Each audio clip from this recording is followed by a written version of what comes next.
I work as a academic counselor at the University of Illinois in Urbana-Champaign, and one of the groups of students that I work with a lot are students who identify as LGBT.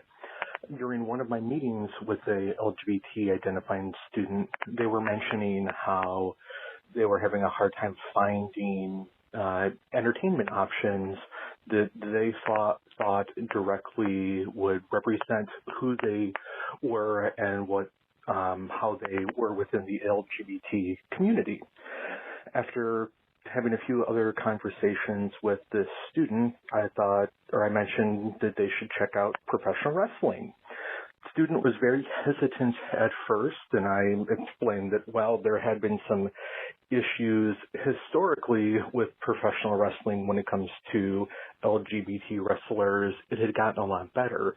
Mentioned names such as Nyla Rose, Sunny Kiss, Effie, Ellie Catch, others, and said, check them out. Student came in for an appointment a couple of weeks later and was just beaming and so excited to see people within the LGBT community represented and not really treated as stereotypes, as tough performers that happen to be within the LGBT community. Since that conversation, I have reached out and talked to several other students and encouraged them to watch different professional wrestlers and different promotions or special events. And it's really fun and really heartwarming to see these students who see themselves as marginalized and attacked in a lot of ways, finding something that is very positive and that they can kind of connect to and be invested in. So thanks to all of the LGBT wrestlers who are out there for making a huge impact that you'll never really understand.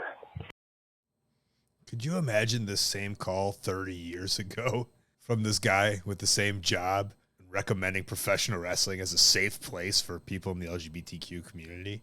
It's so nice to hear that there's been a little bit of a safe turnaround. I still feel it's got so far to go.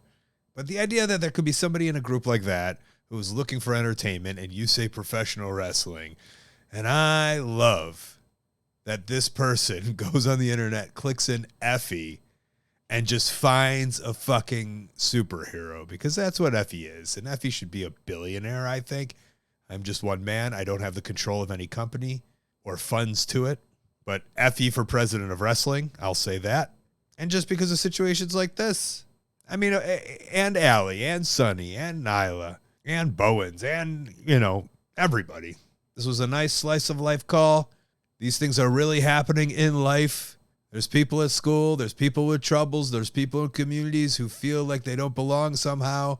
And wrestling somehow saves the day.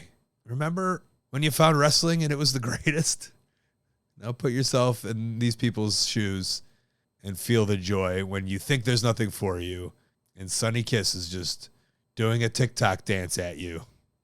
It suckers you right in. Sunny suckered me right in. So I don't blame him.